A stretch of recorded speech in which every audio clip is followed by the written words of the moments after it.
President.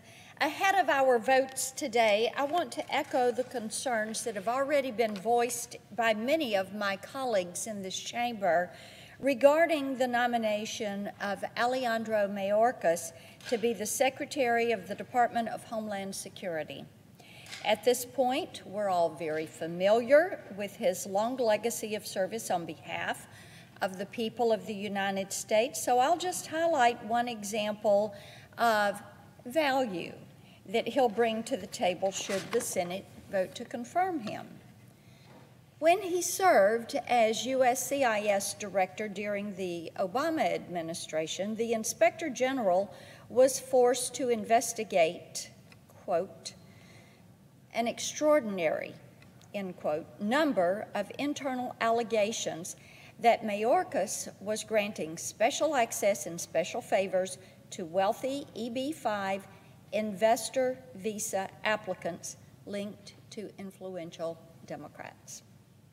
When the IG took a closer look at the visa applications for 3 powerful Chinese nationals in particular, they came to the conclusion that if Mayorkas hadn't intervened, and I'm quoting, the matter would have been decided differently, end quote. Now, Mr. President, this is something that we know is inappropriate. We know that this is something for which Mr. Mayorkas should be held accountable. We know that this is something for which he has not been held accountable. And here is what he did. He put his thumb on the scale, pressured his DHS colleagues to break their own rules and turned the law on its head, all because a few powerful friends asked him to do it. He pressured others for the benefit of some powerful friends. And it is all there for everyone to read in the Inspector General's report, and yet he was never held accountable. And yet, here we are being asked to support his nomination to the President's cabinet. There are plenty of policy differences between myself and Mr. Mayorkas that have convinced me I have no choice but to stand in opposition to his confirmation. But the example I just cited in particular gives me additional serious concerns about how his influence would affect the integrity of the agency.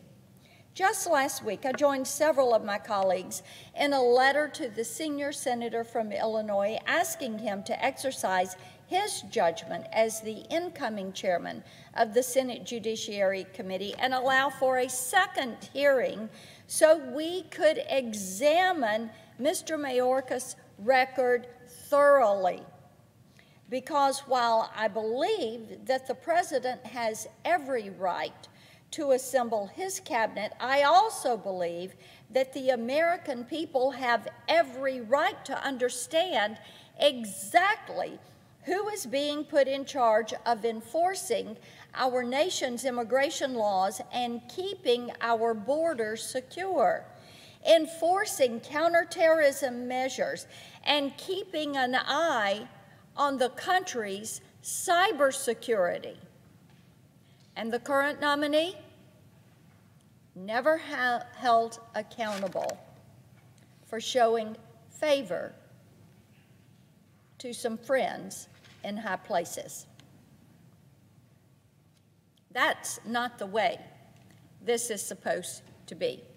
And I would urge my colleagues to consider what the American people, the taxpayers who are footing the bill for every salary that is given to every individual working with the federal government.